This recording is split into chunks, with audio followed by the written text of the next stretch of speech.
Well, thank you all for attending today's webinar. We've got a great topic for you, actually one of our more popular topics, and it's all about retirement spending. A lot of the information that we're going to cover today comes from just our own experience working with clients, but also some of it from some of our other vendors and research providers. One of them in particular, JP Morgan, they have access to banking clients and, a lot of different data, and they look at their information from a national basis, which I think is always enlightening about how retirees are spending their money and spending their time. Now, my name is Matt Wilson. I am the president and chief investment officer here at Keen Wealth Advisors. And we like to do these educational events. We actually hold them, these webinars, at least once a month. And we want to just help people be better educated about the issues that they're facing as they approach retirement and then enter into and stay in retirement. So that's really the purpose behind all these webinars. We have a lot of clients on this webinar. We have some folks that are not clients, and it's a great way for us to continue to communicate to everyone about our thinking and what we see happening, not only in the financial markets, but also in the financial planning world too, and things that are changing. Hopefully everyone takes away something new, something, either confirm something that they already had thought about or something new that they hadn't thought about as well. So again, appreciate you all for attending. We'll have the replay posted on our website, keenwealthadvisors.com. Under the Retirement Resources tab is where we host our webinar replays, but also our blog and podcast. I encourage all of you to check that out if you haven't done so already. You can subscribe to the future updates as well under our website. Also, we have Mr. Keen's second edition of his Amazon best-selling book, Keen on Retirement. He's currently working on a third book, or I guess maybe it's a second book, technically a different book, and more so on the emotional and mindset that goes around successful investing and being a successful retiree. So be on the lookout for that when it is released, hopefully later this year, but I do know he's actively working on that currently. We also have a brand new YouTube channel. Check it out, Keen Wealth Advisors. Actually, it's youtube.com, I believe, /Keen Wealth Advisors or @Keen Wealth Advisors. You can access it via our website. There's links there. We'll also kind of, as part of our email communication, let everyone know we do have content on that YouTube channel. We're going to be hosting our podcast, video versions of our podcast on the YouTube channel, and also just new content that you won't find anywhere else. So check out the YouTube channel and subscribe to that to get updates when we do release new videos. So let's talk about retirement spending and what you need to know before you retire. So this equation, this retirement equation, and we've talked about this over the years and throughout our meetings, there's different pieces to all of someone's aspect, financial aspect, retirement aspect, and there's components that are within our control, some things that we have some control but not complete control, and then other things that are just completely out of our control. So what is some of the things that are in our control? Well, saving and spending, also asset allocation and location. So it's asset allocation is how we invest our money. So what do we put it into? Stocks, bonds, real estate, cash. Those are all assets that we can invest in. And then asset location is the type of account that we use. So is that a tax deferred account, like a traditional IRA or a 401k? Is it a tax free account, like a Roth IRA or Roth 401k? or what we define as an after-tax account, like a brokerage account. So that's money that you've saved out of your paycheck and you've either invested or just left in the bank. So it's, joint account, individual account, a trust account. Those are after-tax accounts. And we have control over that.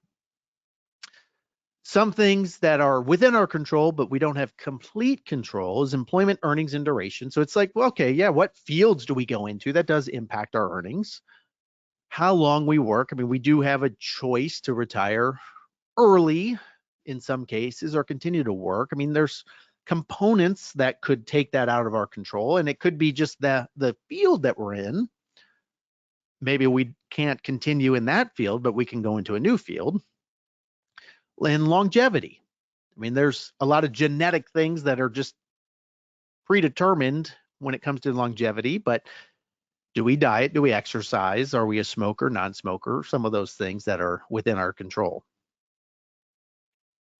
And then what's completely out of our control is market returns. Market's going to do what it's going to do.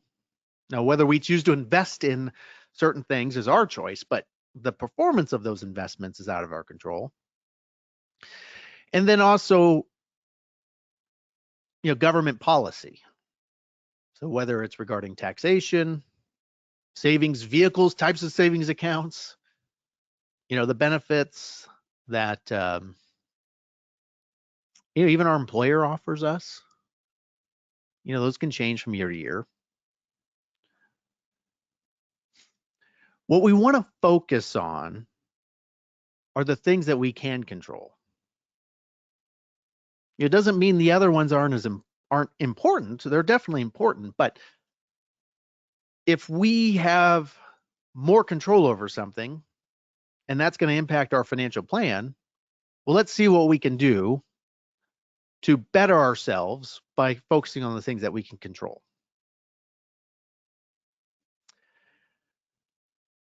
Now, as I mentioned, this webinar is about what people spend their money on and how they spend their time. So, a big component of retirement is, well, how long are we going to live? Because that determines how much money we have to save. How do we invest the money? And there's talk that retirements can be longer, and especially in the future generations, than someone's working life. And actually, that might lead people to have 2 careers. Some of the longevity folks talk about that. If people are going to be living well into their hundreds, we might have to account for that differently. But here currently, life expectancy, we've got this broken down with the darker bars representing the total population average and the lighter shading representing non-smokers in excellent health. So we've got men, women separated. If there's a couple, then it's at least one person of the couple in the blue, and then both members of the couple. And so I want to highlight this section here in the blue, because really it's like, okay, if you're single, you can see the data here. And if you're part of a couple, there's a 71% chance that one of you is going to make it to age 85. Just population average, 90% chance if you're in good health, non-smoker in good health. And then there's nearly a 75% chance that a non-smoker in excellent health, one of the individuals in a couple is going to make it to age 90. And then nearly 50% chance that it'll be 95. So we have to plan for long lives. It's the days of 9 to 5 till 65 and then watch TV for 3 years and pass away. That just is not the case anymore. It used to be that way. Retirement was, maybe a short period of time. Now we're looking at 30 plus years for folks in retirement, or at least life expectancy. And from a national basis, people are planning to work longer. For those between 60 and 69, there's at least one member of the household in that age group. 53% of them are still working.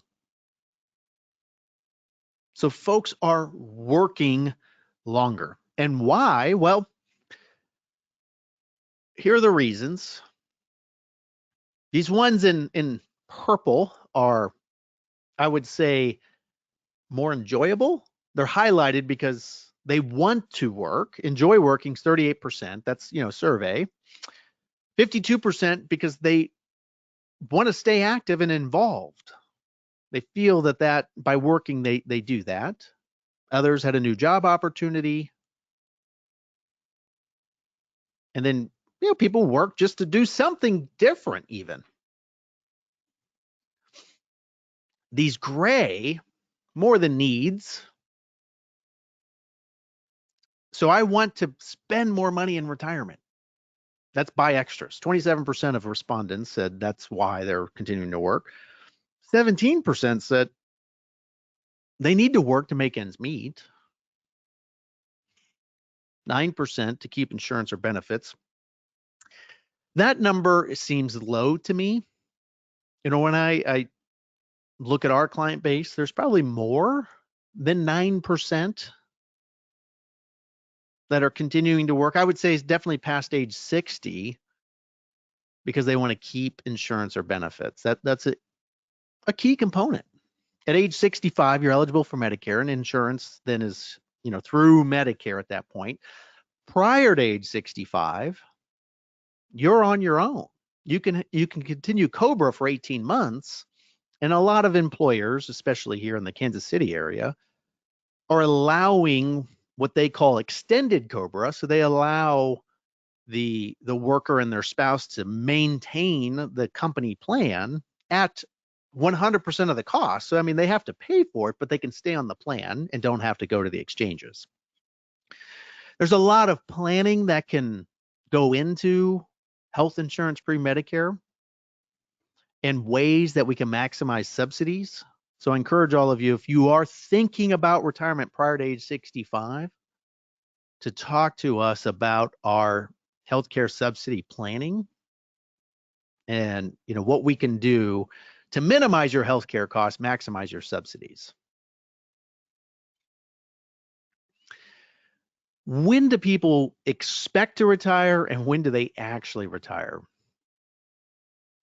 68% of the people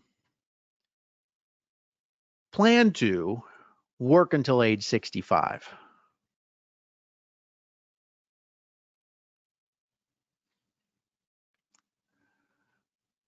%31% of the people actually retire at age 62.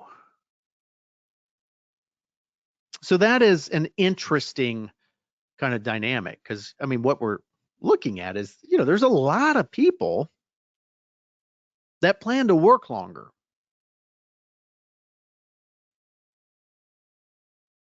Actual retirement is much sooner. And why is that? Well, again, the purple, things that could be more enjoyable because they can afford to. 35% of the people retired sooner than they expected because they were able to afford to. Wanted to do something else, or they were incented to. And it made sense for them to do that. But the gray is a little bit outside of our control. There's a health problem, whether it's yourself or a spouse or a loved one. Your company downsized and eliminated your position, or your skill set became outdated. These are things that people cause retirement sooner than expected. In the second part of this webinar, we're going to talk about putting this together in a financial plan and evaluating all of these different scenarios. Because when these situations arise, we call them unexpected retirement situations, especially these these gray ones. If you have a financial plan in place, these decisions and these situations are significantly less stressful because now we've already discussed all of the things that need to happen when someone retires, and we have a plan in place. And we have unexpected situation drills where it's like, okay, if this happens, this is what it looks like. It may not be the retirement that we planned for originally, but we have a retirement plan. Or maybe there is another opportunity somewhere else. Do you have to take it? Or can you retire and still have the same lifestyle? But when you're faced with these decisions and you don't have a financial plan in place, it is significantly more stressful. And sometimes these situations coincide with economic contractions, which is just another way of saying the stock market's down and your investments could be down. So now not only did you get forced into an early retirement, you also have an investment portfolio, your different retirement accounts that are lower in value. And now you have to make all these decisions in that context, and it's very, very hard to do. When you have a financial plan, it makes it much easier to make those decisions. When people do retire, how does their time change? Like what activities do they spend? So this is going back to age 50 all the way up to age 80. You can see sleeping in the gray starts to increase as people get older. Working in the blue, light blue here, significantly decreases, starting in the early 50s, but you can see bigger kind of drops here, pivot points at 62 and 65. Well, they replace their working hours with the purple, more enjoyable things, socializing, leisure, exercise. The green, that changes slightly. And then, of course, this other category, which is just hard to specify everything someone's doing, but that could be volunteering, kind of making up the difference there. So interesting to see how that changes. And what do people spend their money on? How do these categories change? There's so much talk on having all your debts paid when you enter retirement. And definitely nothing wrong with that. But it's not necessarily a requirement. As long as you're planning on that expense being built into your financial plan and your budget, that's okay. It's okay to have a mortgage in retirement, especially when mortgage rates several years ago were significantly lower than they are today. It'd be very difficult to tell a client to say you should pay off your 2.5% 30-year mortgage or 2.75% 30-year mortgage, pay a bunch of taxes to do so because you took an IRA distribution out to do it, when you can get 5%, risk-free currently. I mean, rates will change, but that's where current interest rates are at. So folks that are in that situation, makes sense to carry that when we look at it in the context of their financial plan. But housing doesn't change much. From age 35 to 44, almost 42% of someone's budget is spent on housing.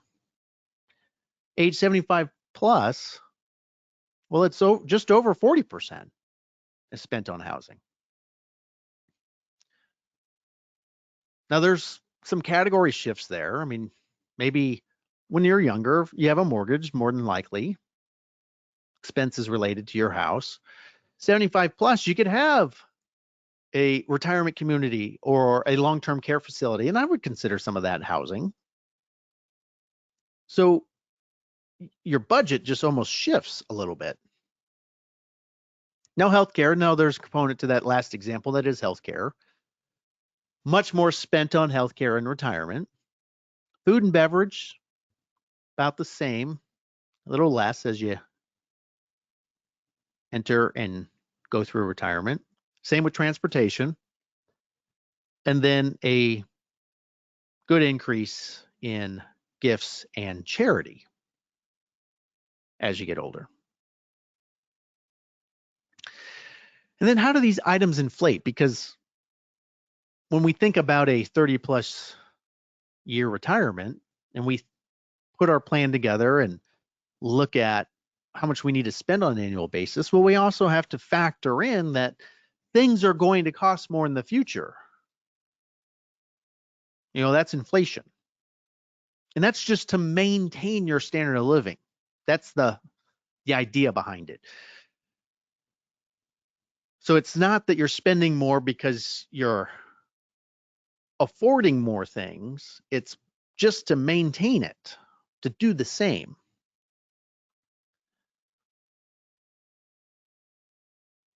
From 1982 to 2023, housing averaged 3%. Now currently it's running at 4.8.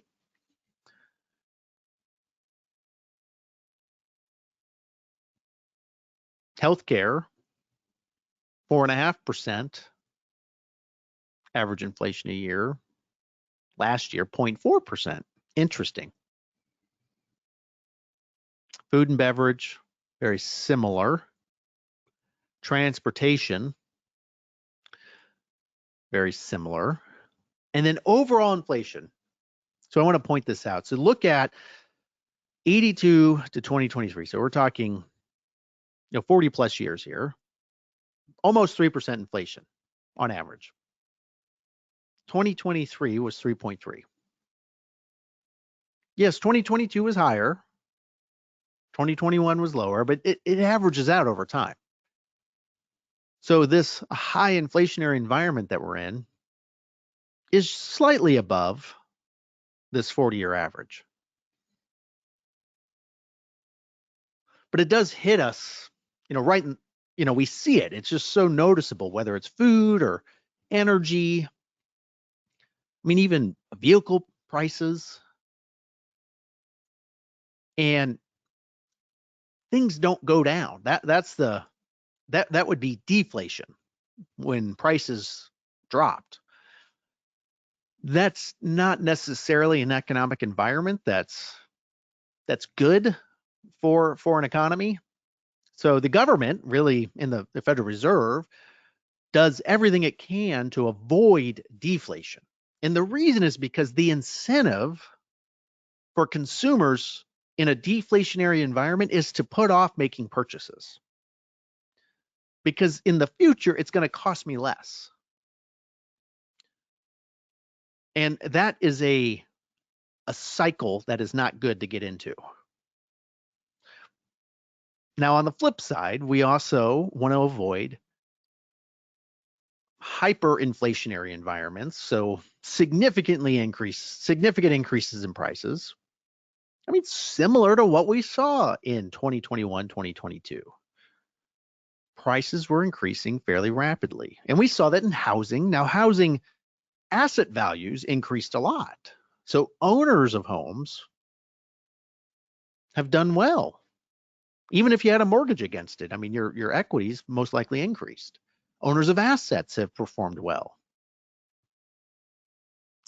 So those have helped to offset the higher prices, but it's, now we're seeing inflation come in at this 3 to 3.5% range, a little higher than where the government, Federal Reserve, would like it long term, but it's slowed down. The rate of inflation has slowed down. Now we look at income replacement.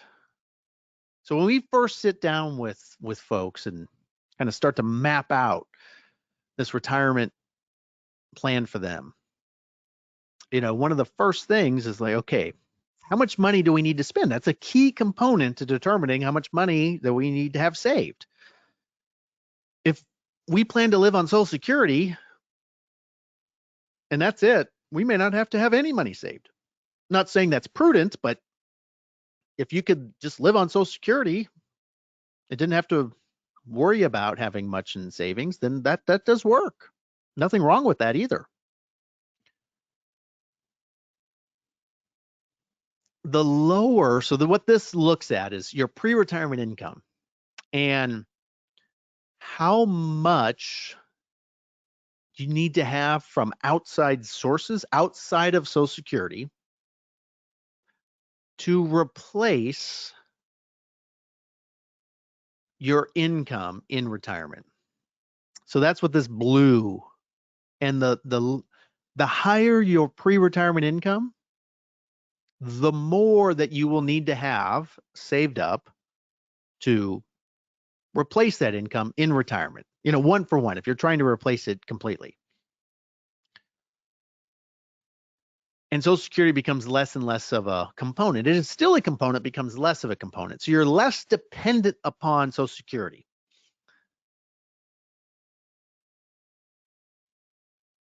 And then this gray is things that do change for someone pre-retirement and post-retirement. So for example, when you're retired, you don't pay FICA tax anymore. That's the payroll tax that's withheld for Social Security and Medicare.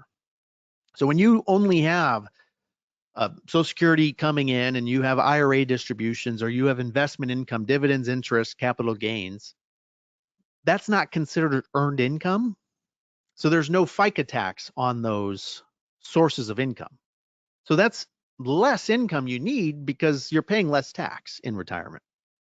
There's also expenses that are associated with working, and this is on a national average, but I see a lot of similarities here with our client base, that whether it's clothing, food, travel to and from work. I mean, you might replace that with other things, especially a lot of our clients will, but still maybe not a one-for-one replacement need.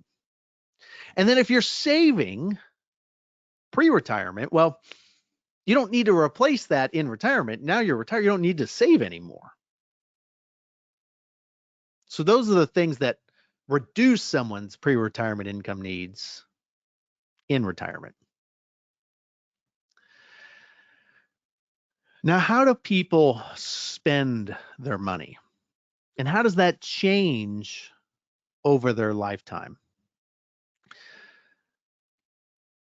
This is data from JP Morgan, and they looked at, households with 1 to 3 million in investable assets. And you can see here the age range. You look here, the pre-retirement ages up until maybe mid 60. You can see what people are spending their money on, the dollar amount, the different categories, housing being a very large one. But then as they retire, look how that drops off, especially over time. And then it starts to kind of tick back up just a little bit. So a few slides ago, I talked about inflation and making sure that we're accounting for inflation. Well, if we looked at this number, let's say we needed to replace that in retirement, $122,000, and we were using a 3% inflation adjustment, well, in 25 years, that number basically needs to double for someone to maintain their standard of living.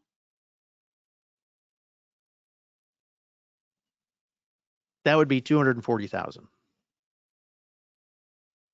by the time they're 85, 90, depending on if they retired at 60 or 65. Now, if we use that same 3% inflation on these figures, between 90 and 92,000, that would say we would need between 180 and 184,000.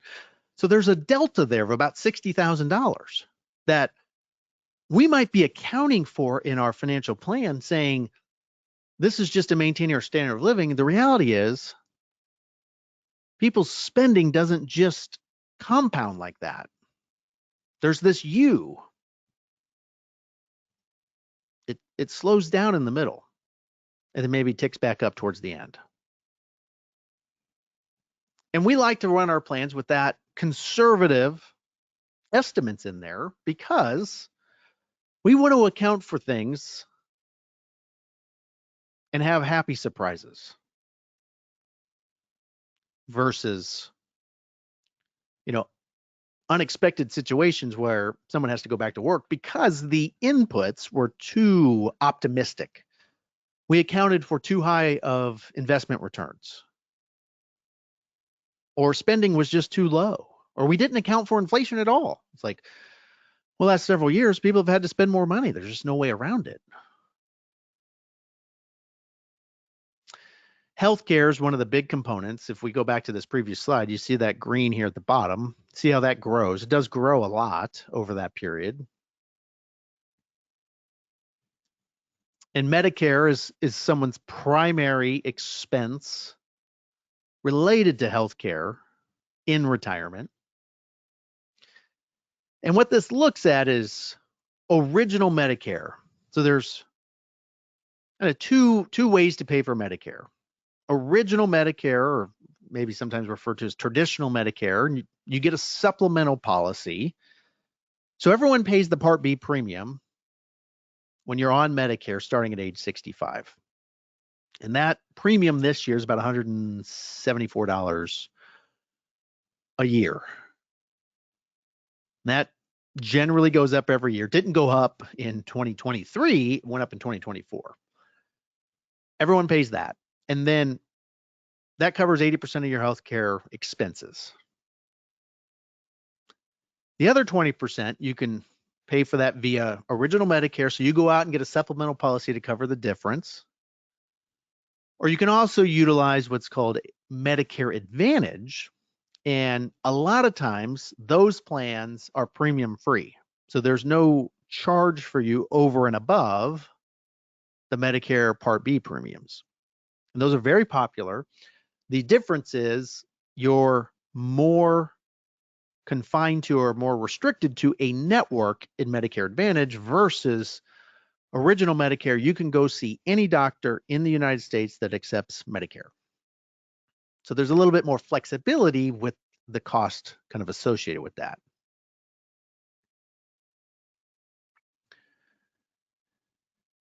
These are the expenses for these different categories for someone age 65. Part B, the prescription drug coverage. Part D, some out-of-pocket costs. Medigap, that's Plan G, $542. Long-term average for healthcare expenses, inflation has been about 5.8%. If we use between 5.8 and 6%, you can see by the age 95, so 30 years in the future, that $542 at 6% is equivalent to nearly $1,500 a month. So that's how healthcare inflates in retirement, nearly 3x. So we talked a lot about what people are doing in retirement and how their spending changes and inflation rates and different categories of expenses. But, let's think about a spending plan too. And especially before we retire, it's like, okay, what do we want to do? And I don't expect anyone to know exactly what they're going to spend every single year. But we can definitely dig in to the first several years in retirement, but also, and then come up with some long-term projections. And, we have experience with a lot of folks in terms of what they spend money on and categories that they spend money on and things that they could be missing. And we'll share that with individuals.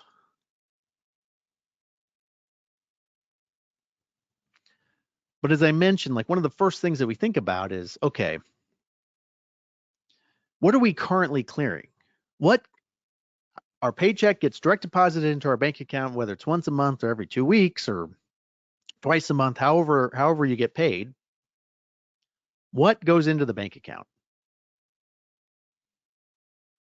And is there money that's being built up? Or are we going backwards in debt? Because that tells us two things. Okay, we're not spending everything that we make, or we're spending more than we make. So we have to account for those things. What some people like to do, and we've even advised this, is especially if their budget feels significantly different than what they're clearing, it's prior to retiring, pretend you're retired for a year. So here's the budget. It's $10,000 a month, whatever that number is. It's different for everybody. $7,000 a month, whatever it is. And let's live on that. Or at least let's see what that feels like. Because you might have had excess spending because you had excess cash flow. And you didn't want to continue that in retirement. I mean, sometimes people do, and that's completely fine. Other times it's like, well, if we can reduce some of that discretionary spending, we can retire sooner. So if some of that excess spending isn't necessarily something that is needed for us in retirement, then if we can get rid of it, we have more options.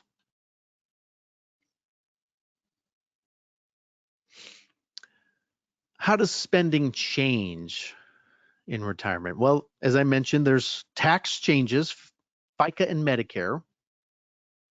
You don't have to save anymore. And that's not easy for everyone to do. I mean, folks have worked and saved their entire lives, and now they transition into this spending phase, and there's no more income coming in, and it can be difficult. I'll help you think through that. Transportation and housing costs. If you do have a mortgage and maybe it's going to be paid off, maybe you're going to downsize into a smaller house. It may not cost less, but there could be less annual costs associated with that. Maybe it's more energy efficient. Maybe you buy a house that has maintenance provided. So less costs associated over the long run. Maybe short term, there could be more, but long run. Vehicles, don't need to change the vehicles as often because may not be driving as much. You know, as I mentioned, mortgage could be paid off at some point. Still have taxes and insurance, but and then categories that go up, you know, hobbies, traveling, entertainment, healthcare. You know, it may not be more expensive, but it's now coming out of your budget. Whereas when you're working, it's withheld prior to the money being deposited into your bank account.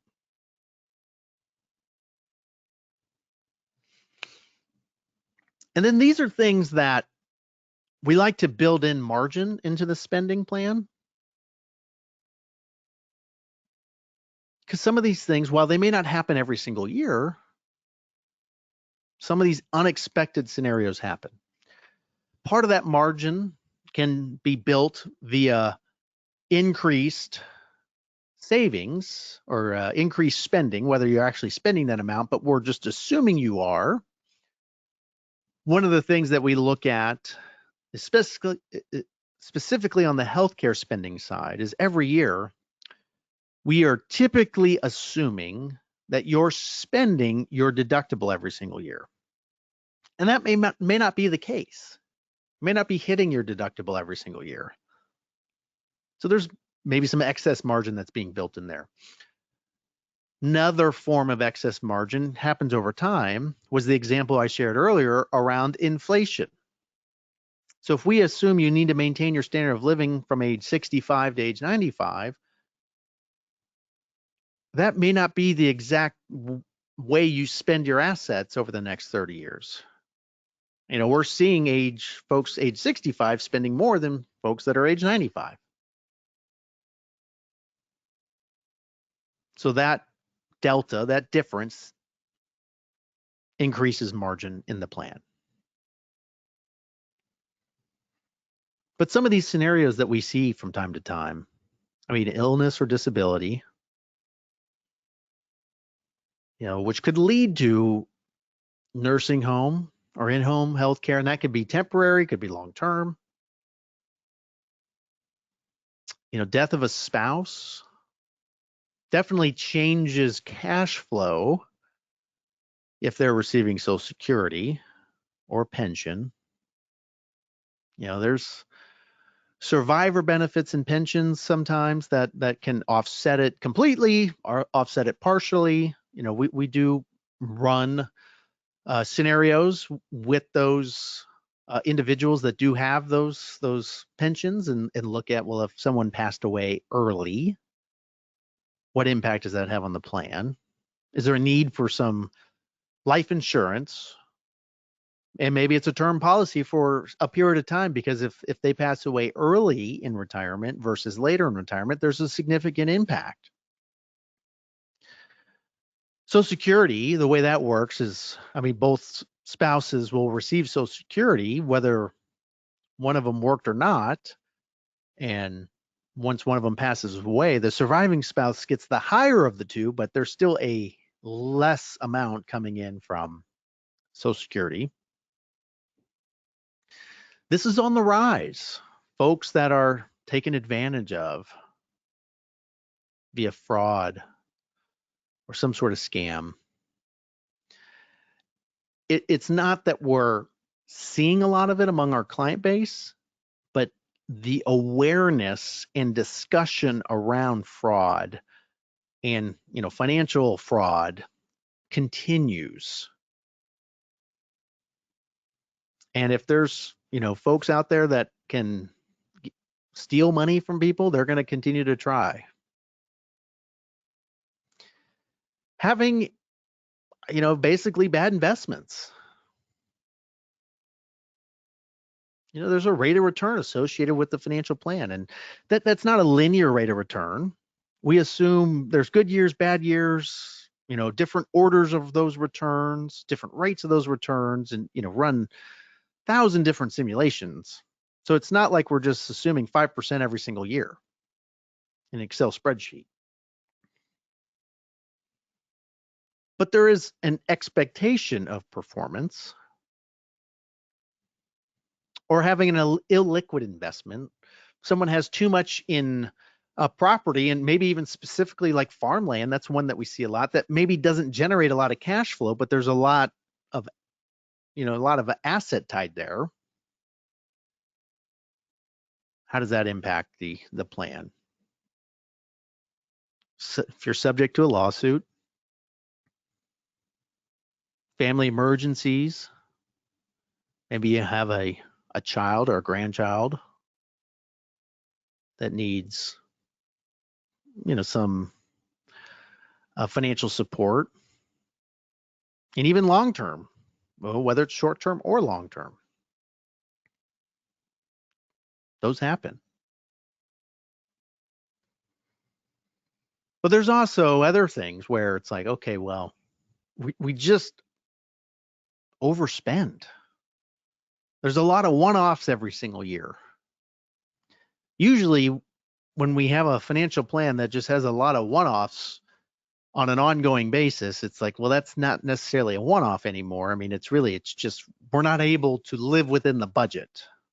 So let's change the budget if that's what needs to happen, or if that's going to lead us to running out of money sooner than we want, then we've got to figure out how to dial this in, because there's an issue there. Divorce can have a significant impact on someone's plan. Home repairs that are just, you expect to have to spend money maintaining your home, but sometimes those expenses are significant. And with inflation and labor costs and everything else, they can be a lot more expensive than you thought. Natural disasters, maybe you're getting reimbursed by insurance, but there could be a temporary, situation. travel plans, whether it's maybe you're invited to a wedding that's not expected, that's international, and there's an expense associated with that, or funeral.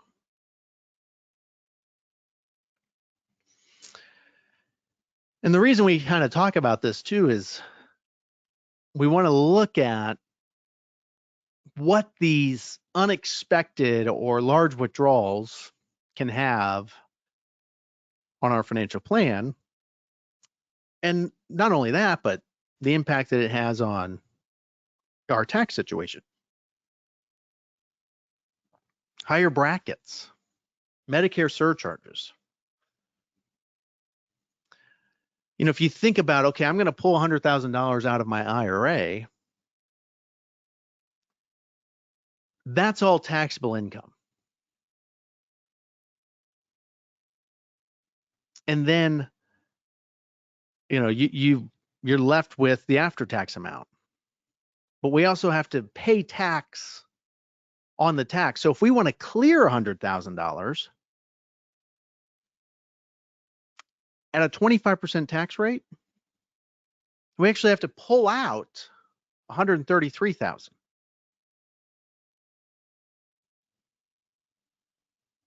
It's not just $100,000 times 1.25. It's actually $100,000 divided by 0.75 to get the gross amount. At 30%, 142,000. At 35%, 153,000. And if you already have income, this could be tacking on a big tax bill into your situation and adding in, Medicare surcharges too. So you're on Medicare. Well, Medicare, the amount you pay for your Part B premium is based on your income.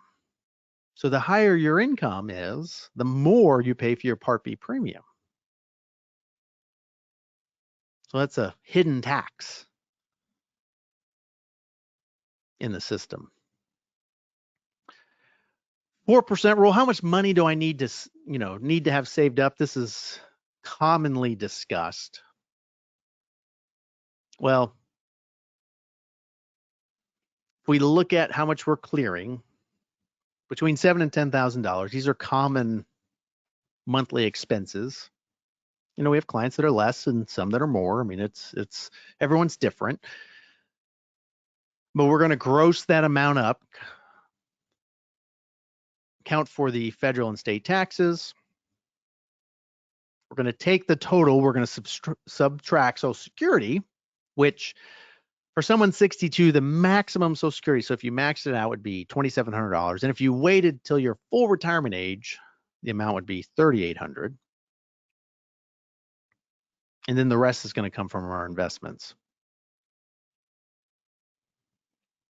So this is the formula. I'm going to show you an example here. So we have a married couple, both 62, clearing $7,000 a month. That's what they want to replace that in retirement. So we're going to divide it by 0.85 to get the gross amount on a monthly basis, multiply it by 12 to get the annual amount. So about $99,000. These are rough estimates. We sit down with folks, we dig into the details, go over your specific situation. Then we're going to subtract Social Security. We're just going to say at 62, they're taking it.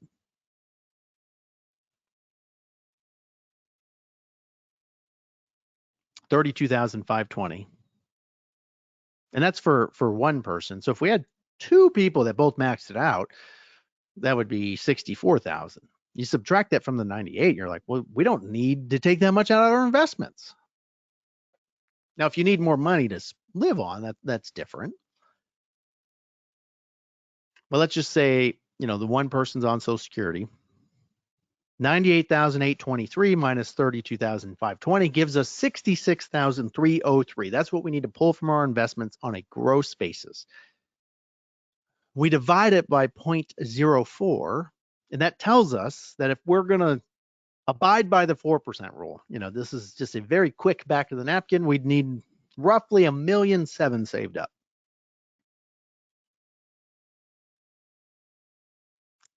We have financial planning tools that get a lot more granular than that, but this kind of gives you a back of the napkin idea. With our financial planning tools, we look at, well, how does spending change throughout retirement? This is just looking at a year by year basis or just kind of assuming that everything stays the same for the rest of your life. We know that's not the case. Financial planning is a very dynamic process. When we sit down with folks, we're always updating the financial plan, having conversations about how their cash flow is working for them, what they're spending money on, what they plan to spend money on, what's changed in their life, and how the investments have performed, and maybe that allows them to change their spending habits in a positive way in retirement. And I can tell you this, clients, when we sit down with them in year one, have an idea of what their current life looks like. They don't know what it looks like 10 years in the future. We have an idea, but we don't know either. Everyone's different. And the financial plan in year 10 is not going to look the same. It's going to be different. But when someone's plan doesn't work, so that we're sitting down initially and it's like, okay, what can we do?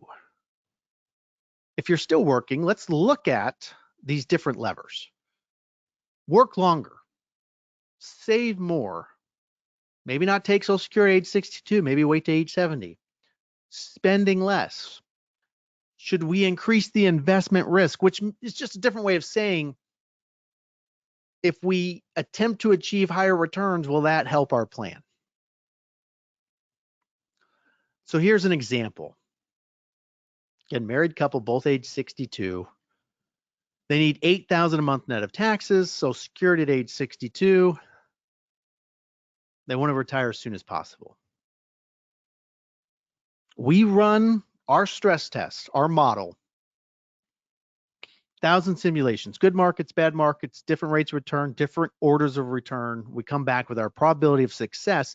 And what we're looking for is a result within this green bar, this green band on this scale. And the reason is because there's going to be things that will change. So we don't need to be 100% certain. And actually, the higher we are in the probabilities of success, the more likely that we're going to pass away or have an end of plan with more money than we needed. So by shooting for a result that's in this green band, we're optimizing the plan. We're looking at scenarios to say, well, let's maximize your lifestyle or whatever you want to do in retirement. And yes, there may be slight tweaks that we need to take in the future. But these are slight tweaks, not significant changes. And there's nothing wrong with having a plan that's 99%, that's as high as they get, or significantly higher in this confidence zone. That's okay. Nothing wrong with that. It just means we have a lot of flexibility. When the plan result is lower, there's still a high probability this is going to work. It's just to base a retirement decision on a scenario that is a little outside our comfort zone, it has more risk associated with it. Risk that someone might have to go back to work or change spending significantly in retirement. So what we're going to look at some different levers because this plan doesn't work. So let's say we want to get it into the green zone. So let's just say we're going to work until age 66, and then we're also going to delay Social Security until age 66. That's working 4 more years. Goes from a 68% to a 94%. Significant change right there. What if we saved $24,000 more a year and then retired at age 64? Plan result, 86, right there in the green zone. What if we delayed Social Security until age 70, but still retired at age 62? Look at that. Plan result 82. Now, someone might say, well, wait a minute, what's different about that? Well, it's because we're getting a larger and larger portion of our future retirement income needs from Social Security. So we're spending down our assets at a higher rate early on, allowing Social Security to increase up until the maximum amount at age 70, and then utilizing Social Security. What if we reduce spending and retire at 62? Remember, it was a 68 with 8,000 a month at age 62, 7,000 a month is now a 92. Spending has a significant increase, a significant impact on plan result. What if we left everything the same, but we increased our allocation to stocks in an attempt to earn a higher rate of return?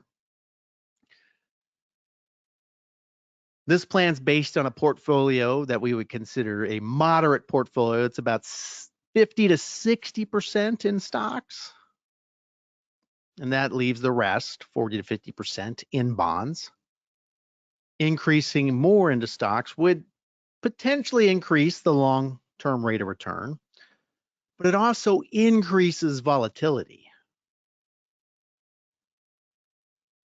So the plan result went from a 68 to a 70, but it didn't have as much of an impact as reducing the spending does.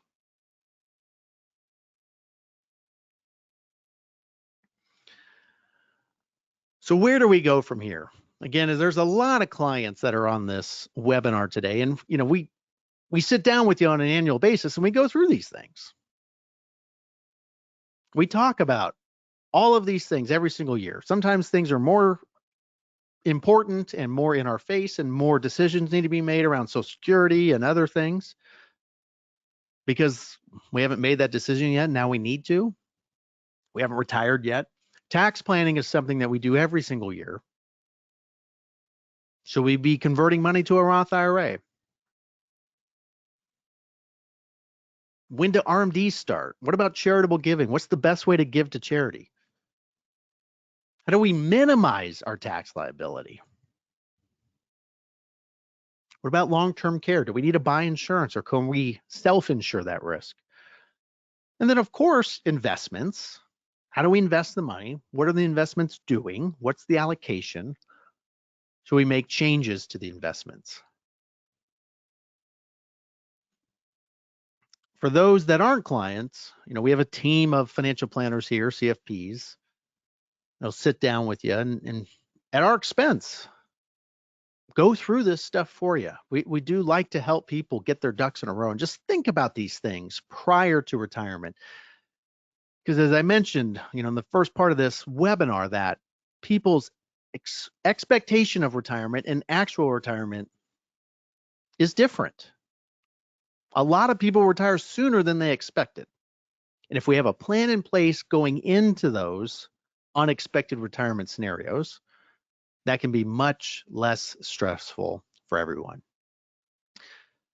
Well, thank you all for joining our webinar. I appreciate all the questions that were submitted ahead of time and also submitted throughout today's webinar. We will continue to address those on future podcast episodes. So check those out. Also kind of shape some of the material that we discuss on our monthly webinars. Check that out, keenwealthadvisors.com, under the retirement resources page. Also, second edition of Mr. Keen's book. If you'd like a copy, because you don't have one, happy to send one to you. Or if you'd like another copy, you'd like us to give a copy to someone else, please let us know. We're happy to do that. We'll hardback copy. I'll have Mr. Keen sign it and personalize it and get it into the mail to you, free of charge. Just send me an email and I'm happy to send that out. mwilson@keenwealthadvisors.com. Just put book in the subject line and tell me your name, address. If you don't think I know it, then let me know and I will get that book sent out to you. And then lastly, check out our YouTube channel. which we will continue to share with you. The URL, I believe it's youtube.com/ or at Keen Wealth Advisors. So check that out. A lot of great material on there currently, but we're continuing to add a lot to our YouTube channel. Well, thank you all again for joining today's webinar, and we will see you next month. Bye.